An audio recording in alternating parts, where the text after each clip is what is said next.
समस्त कार्यानुकूल शेखर प्राप्त्यर्थम अनेक आलय ऊल्यवर्गाणां क्षेमारोग्यार्थम श्री दंडागिरवाणी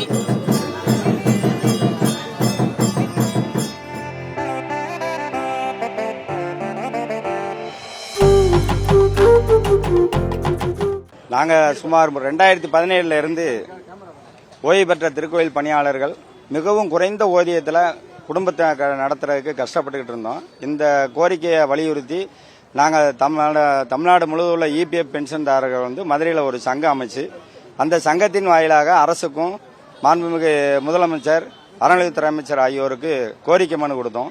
அறநிலையத்துறை அமைச்சர் அவர்களையும் ஆணையர் அலுவலகத்தில் ஆணையர் அவர்களையும் தலைமைச் செயலகத்தில் துறை செயலாளர் அவர்களையும் பலமுறை நேரில் சந்தித்து எங்கள் கோரிக்கையை வலியுறுத்திய அடிப்படையில் எங்கள் மாநில தலைவர் அழகர் கோயில் கருப்பையா சொன்னது போல 17/4/2025 நடைபெற்ற சட்டமன்ற கூட்டத்தொடரில் கருணைத்தொகையாக ரூபாய் முதலில் 2000 வழங்கியதற்கு மாண்புமிகு தமிழக முதல்வர் அறநிலையத்துறை அமைச்சர் ஆகியோருக்கும் அறநிலையத்துறை செயலாளர் ஆணையர் அவர்களுக்கும் மிகவும் நன்றி தெரிவித்துக் கொள்கிறோம். அதன் அடிப்படையில் தான் இன்னைக்கு தமிழ் கடவுள் முருகனுக்கு மதுரை நேதாஜி சாலையில் அமைந்துள்ள பால தண்டாயுதபாணி சுவாமி திருக்கோயிலில் சந்தனக்காப்பு அலங்காரம், பாலாபிஷேகம், 108 வெடல தேங்காய் உடைத்து அந்த வழிபாடை நாங்கள் நடத்தி நன்றி தெரிவிச்சுக்கிறோம்.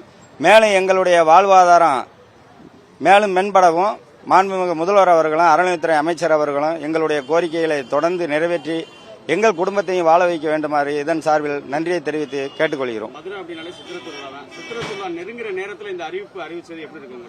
ரொம்ப சந்தோஷமா இருக்கு. நாங்க ஒரு பாடுபட்டது 10-50 பேருக்குள்ளதான் நாங்க முதல்ல ஆரம்பிச்சோம். இப்ப தமிழ்நாடு முழுவதும் இருந்து எங்களை எல்லாரும் தொடர்பு கொண்டு இங்க வந்திருக்கதே 10-100 பேருக்கு மேல இப்ப எங்களோட சேர்ந்து இணைஞ்சு முதல்வருக்கும் அறநிலையத்துறை அமைச்சருக்கும் இந்த அரசுக்கும் மிகவும் நன்றி தெரிவிச்சுக்கிறோம். நன்றி தெரிவிச்சு எல்லாருமே சந்தோஷமா இருக்காங்க. இந்த சந்தோஷத்தை எங்களுக்கு மீண்டும் வலியுறுத்துறதுக்காக முதல்வர் அவர்களும் அறநிலையத்துறை அமைச்சர் அவர்களும் எங்களுக்கு கருணை காட்ட வேண்டும் என கோரிக்கொள்கிறோம். நன்றி. செய்திகளை உடனுக்குடனும் துல்லியமாகவும் தெரிந்து கொள்ள சப்ஸ்கிரைப் பண்ணுங்க.